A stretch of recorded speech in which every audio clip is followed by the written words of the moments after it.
not have been a paper that should have made any student who was well prepared to sweat.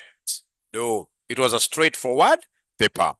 And I will be able to tackle 2 questions right away here now. And then I'll be able to give you secrets that you need to be able to become now good in terms of even advanced financial management. Because this one, even if it was a tough paper, I'm 100% sure that you will pass. Even if it was a tough paper, I'm 100% sure that you will pass. All right.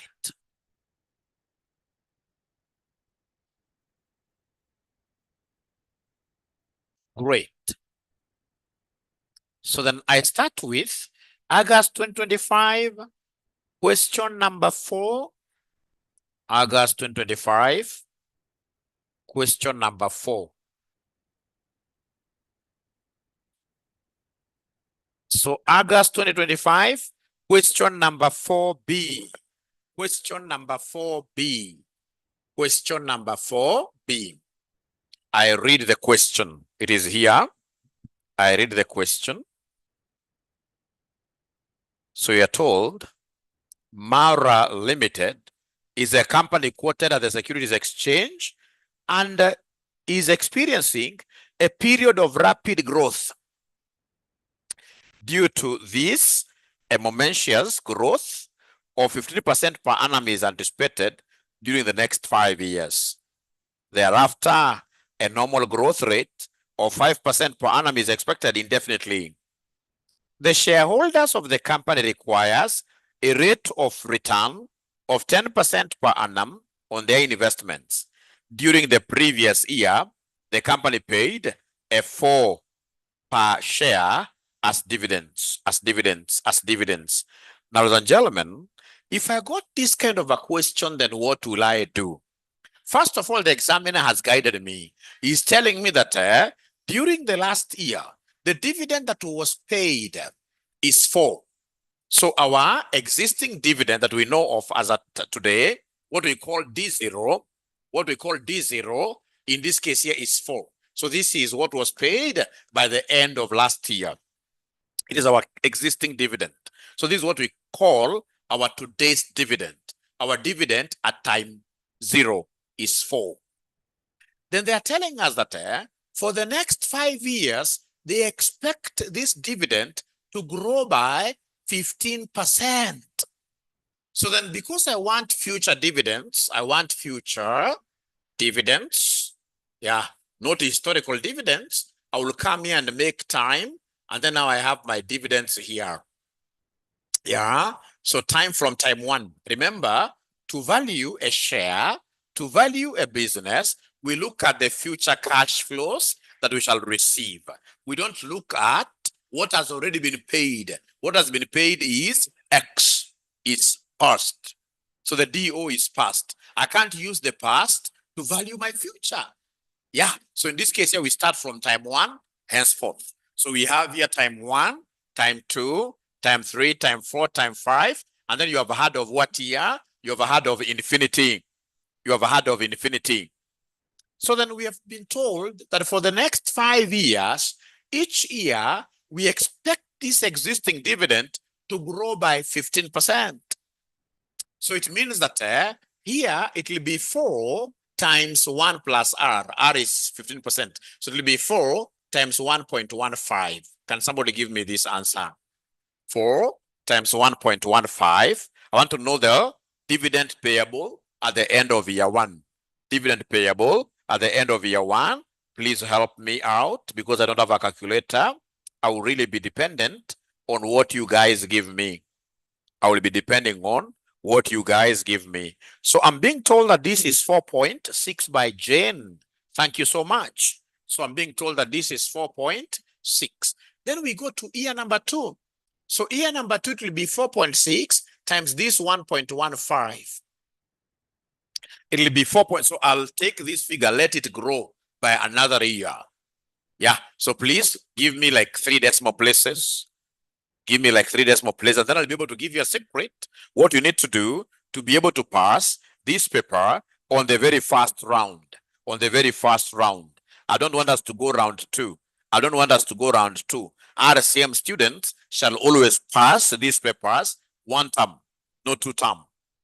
Not 2 terms, but 1 term. 1 term. So I'm waiting for you to give me this answer. Yeah, 4.6 times 1.15.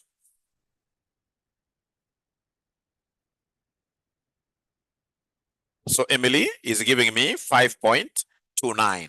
Thank you so much. So then it's 2 decimal places, no problem. So 5.29. And you see, the same figure, you would have also gotten the same figure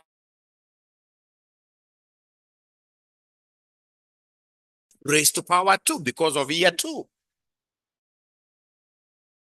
Times, I prefer just having this figure, we grow it by 1 more year, like that. So 5.29 times 1.15, yeah. So please help me out. 5.29 times 1.15. Remember, every year for the next 5 years, we are going to have our growth rate being 15% per annum, being 15% per annum, being 15% per annum. So according to Mary Massey, it is 6.08. Let me just 2 decimal places to be consistent. So we come here, this is 6.08 times 1.15. Let's strictly work with 2 decimal places. We shall work with 2 decimal places strictly for purpose of learning. Yeah, and I hope everybody is trying to help Mwalimu answers. 6.08 times 1.15. This one here will give me 6.99. 6.99. So then come to year number 5. Year number 5 will be 6.99 times the 1.15 is going to be constant. 1.15 is going to be constant. 1.15 is going to be constant throughout. 1.15 is going to be constant throughout. 1.15 is going to be constant throughout. So in this case here, according to Massey, it is 8.0. It is 8.04. Thank you so much. It is 8.04 like that. Now, ladies and gentlemen, what happens in this case here after year number 5? So after year number 5, we are told here, for the next 5 years, thereafter, a normal growth rate of 5% per annum is expected indefinitely, in perpetuity, in perpetuity. So in this case here, we need a perpetual cash flow. We need a perpetual cash flow because we have a growth rate of 5% per annum, and the N in this case here now is infinity, what we call perpetuity. Whenever we talk of perpetuity, we shall always perpetuity, we shall always remember what we call the Gachagua model. I normally call it the Gachagua model. I normally call it the Gachagua model. Very, very important. Ladies and gentlemen, if you ask, of course, I'm not a politician, but if you ask any people who are in the leading party, the leaders in Kenya here, I want to believe that they did a mistake impeaching Gachagua. Truth be said, lucky is, making these people to sweat. So anytime you hear of perpetuity, remember that Gachagua was supposed to be in government, regardless of how, quote unquote, bad he is. That they should have left him. So anytime you hear about indefinite, always remember Gachagua's model. So this Gachagua's model, how does it look like? Very important. It's a joke, but it has helped so many people to pass this paper. So you normally say PO, according to Gachagua's model, equals district officer. Remember, Gachagua was a district officer. Gachagua was a district officer. So anytime we talk about Gachagua, always remember the concept of present value, PO, equals district officer into 1 plus growth rate all over Kenya without government, all over Kenya without government. I'm so sure somebody may feel bad that Mwalimu, perhaps you're trying to say bad about the president, or perhaps you're saying something bad about Gachagua. No, I'm just trying to spice up my teaching in a way that you shall never forget this indefinite model. Yeah, the guy could be out of government, but he will be relevant for many years to come, given that he's an orator. Whenever you are an orator, ladies and gentlemen, people cannot just wish you away anyhow. Just like our president, of course, he's an orator. He's a good public speaker. Whenever you're a good public speaker, you are able to, in this case here, create a narrative. You're able to create a narrative. So whenever you hear about indefinite cash flows, indefinite growth, always remember about Gachagua's model. So what is this DO? Now I want to get the perpetuity cash flow, because you see the perpetuity cash flow will never be given to you. The perpetuity cash flow will never be given to you. To get this perpetuity cash flow, this is what we shall do. So remember, this is a current price. Whenever you see O, it means current. This is current dividend. Current dividend. This is cost of equity. KE stands for cost of equity. Cost of equity. Cost of equity. We have G standing for growth rate. G stands for growth rate. We have DO standing for the current dividend per share. Current dividend per share. Now, ladies and gentlemen, the DO that I will use here is not this one. Remember, now we have been able to forecast ahead. The most current dividend that I'll be able to use to get this is this 8.04. Look at what I will be doing. To be able to get this perpetual cash flow, I will take 8.04. This is the most current dividend. Then I say 1 plus the perpetual growth rate. They have told us after year 5, these dividends will be growing at 5% indefinitely. So in this case here, the G here, after 5 years, it will be 0.05. We put this into brackets, ladies and gentlemen, all over. Has this examiner given me the cost of equity? Has this examiner given me the cost of equity? At times they could just call it the cost of capital, but because you're valuing a share, it should be cost of equity. So has this examiner given me the cost of equity? Has this examiner given me the cost of equity? Yeah, so you can see here, the cost of equity is the shareholders' return. The shareholders' return. The shareholders of the company require a rate of return of 10%. So 10% is the same as 0.1. 10% is the same as 0.1. So the cost of equity is 0.1 minus this perpetual growth rate, which is 0.05. So then I want you to do me a favor. Please do this separately. Go ahead and tell me what is 8.04 times 1.05. Just give me the numerator answer. Please give me the numerator answer alone. Numerator answer alone. You are taking 8.04 times 1.05. What are we able to get here? Just give me the numerator alone. The numerator answer alone. The numerator answer alone. What do we have there? The numerator answer alone. What do we have here? I know denominator. I know denominator. I have here for the denominator. I know denominator is 0.05. But how about the numerator? Because this minus this is 0.05. Yeah. So in this case here, we have Mercy giving me 8.44. Thank you so much. 8.44. So then is there somebody who is able to give me now this quotient? Anybody who is able to give me this quotient? What do we have there? Anybody who is able to give me this quotient? What do we have there? Quotient means that we are dividing. So 8.44 divided by 0.05. What do we have there? 8.44 divided by 0.05. What do we have there? So according to Mercy, we have 168.8. Once you know how to compute these perpetual growth rates, you will never go wrong. They are called perpetual growth rates. The Gachagua's model. You will never go wrong. Now, ladies and gentlemen, remember what we normally do in terms of share valuation. Once you have been able to give us that these are the expected dividends, to be able to get share value, take those dividends, they are futuristic, now discount them. So come here and they give us what we call present value interest factor, because these are different. You can see Give me present value interest factor. Now, ladies and gentlemen, for me to be able to get this PVIF, this PVIF, present value interest factor, this is what I will do. To be able to get this PVIF, we shall take 1 plus R raised to negative n, if you remember the formula. So PVIF is present value interest factor. PVIF is present value interest factor.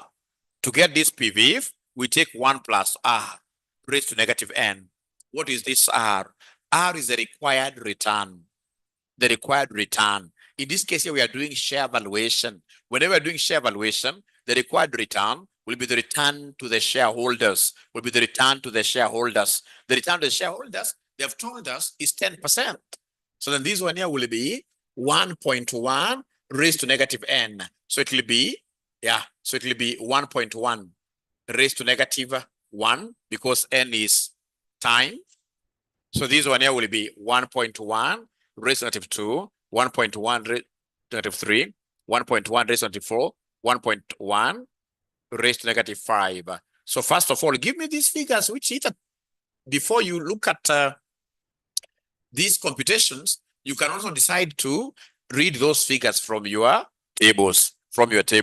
So is there somebody who can give me these answers? Now remember PVIF, present value interest factor, you must give this to me in 2 decimal places. You must give this to me in 2 decimal places. So what do we have, my good students here?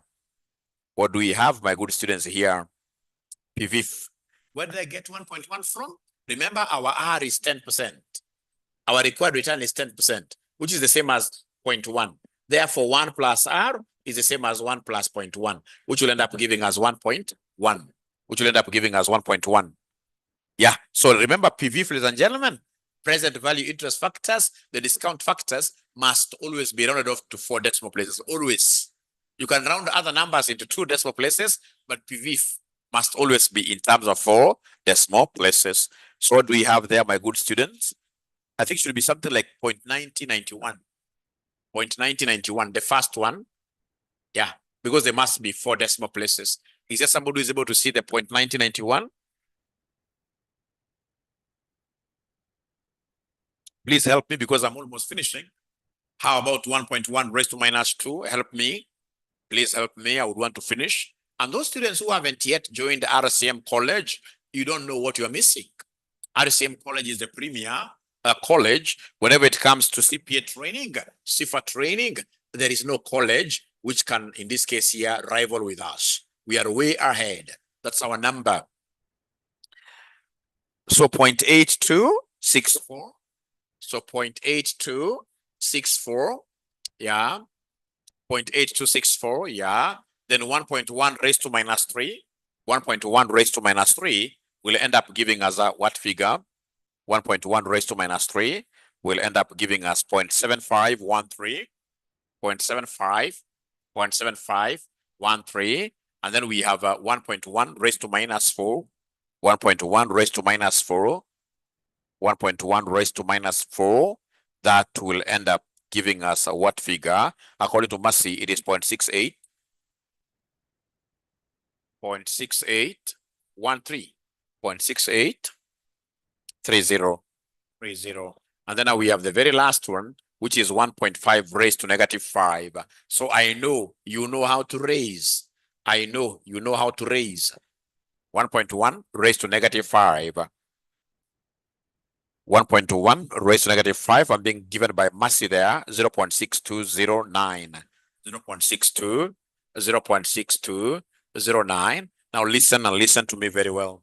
You see now for the infinity, this infinity, we have been able to discount perpetually from up there to this, not beginning, but the end of year 5. Because infinity begins from end of year 5. So this has already been discounted there using that infinite, but it has come to the end of year 5. Better put, we got this figure by using the figure of year 5. So it means that for discounting, you can't say 1.1 raised to negative infinity. No. For discounting purposes, in this case, whatever figure you have here is what you drop down there. So here we repeat the same figure. We repeat the same figure down there. So then you enroll this afternoon is to come and give me the discounted cash flows. Your role is to come and give me the discounted cash flows. So how do we get the discounted cash flows? Remember, these future dividends is the cash I expect. These are the cash flows. So basically, you take these cash flows times this as the discounting factors to be able to give us the discounted cash flows. So you take, like, the first one is 4.6 times this 0.9091. Discounted cash flows, I don't have a problem. You can round those up to 2 decimal places. You can round those up to 2 decimal places, and then you give me an answer. I don't have a problem with discounted cash flows. Having them in 2 decimal places, that is sufficient. That suffices. That suffices. So discounted cash flows. So we have here 4.6 times 0.9091. What answer do we have here, ladies and gentlemen? What answer do we have here, ladies and gentlemen? So we have here 4.18. 4.18. Then we have 5.29. 5.29 times these. Please give me an answer. You're almost finishing. And I will always reiterate the fact that RCM College is the #1 college in terms of CPA classes, CPA solutions. We have solutions for you. If you are far away, like Chogio, Mandera, etc., we have online classes for you. If you are within Nairobi and you feel that you need to pop onto some physical class, you simply come to Commonwealth House. We are right opposite Galitos, this building along Moi Avenue, which has a Highlands restaurant. You come here all the way up to 5th floor. We have a solution for you. We have a solution for you. All right. So I'm being given a figure of 4.37. Thank you so much. Thank you so much. So I'm waiting for the third one. As I wait for the third one, if you want to join RCM College, which is accredited fully by CASNEB, and we're giving help loans, this is our number, 0793 555 000. As I wait for the third figure, our phone number is 0793 555 000. Yeah, so I'm being given 4.57. 4.57, the third one. So please, all of you, just give me the fourth figure. Please, all of you, please give me the fourth figure. All of you, kindly give me the fourth figure. Kindly give me the fourth figure. All of you, kindly give me the fourth figure. I can see the 7 sevens are very many. So I'm being given here 4.77, 4.77, 4.77, 4.77. And then we go to the fifth one. I'm happy because I'm getting figures from everybody, which means that really students over here, RCM students, are also the best. If you're an employer outside there looking for a very, very good high-grade accountant, give that space, give that opportunity to RCM students. Yeah, so I'm being given a figure of 4.99. Thank you so much. And then now we have the last one. The last one is 168.8 times this 0.6209. What figure are we getting there? 168.8 times 0.6209. What figure are we getting here? 168.8 times 0.6209. What figure are we getting here? The very last one. The very last one. And then we talk about something interesting. So I'm getting 104.81. So I'm getting here 104.81. 104.81. And therefore, come and give us the total discounted cash flows. Total discounted cash flows. This will be the value of the share. Value of the share. So the value of the share will be the sum over what I expect to receive. That is the maximum price of that share. I can't pay more than that because I'll always pay, knowing how much I will be receiving myself. So somebody should be able to go there and add up everything, and then they give me the total discounted cash flow, which will be the value of a share. So I'll take this as part 1 of our today's session, and then part 2, I will be doing another question from last semester. Yeah, so I'll be able to have 2 videos. I'll end this video immediately after this, and then of course part 2, especially students who are following me on YouTube. Please search for part 2 of this particular session. Yeah, you like this. And of course, as you search in between, now that I'm giving you great high quality content and ensure that you're giving me a subscription, I'll be very happy when I get your subscription. So what is the total, ladies and gentlemen? I can't see anybody giving me the total. Please give me the total. 127.69. Thank you so much. 127.69. Then this is the answer. So anybody who attempted this exam last semester, this question was low hanging. This question was low hanging for everybody. All right. So if you'll be able to hang around, I'll be able to do one extra question. So these students who are in this class, are you allowing Mwalimu to do another question? Are you allowing Mwalimu to do another question? 127.69. Thank you so much. Are you allowing Mwalimu to do another question? Or are you very tired? Or are you very... Thank you so much. So then I'll be able to end this. Let me just continue here. My aim is to do all the questions. And before I even end this semester, given how students are crying about financial management, management accounting, advanced financial management, advanced management accounting, we shall be offering special revision classes. From this semester, we shall be offering special revision classes. Those special revision classes will be for the students who attempted the papers and unfortunately they failed. Instead of them joining the normal students, then they should be able to join classes that I now teach myself, and we shall be able to see places. If you'll be interested in those kind of classes, of course, this will be our number, 0793 555 000.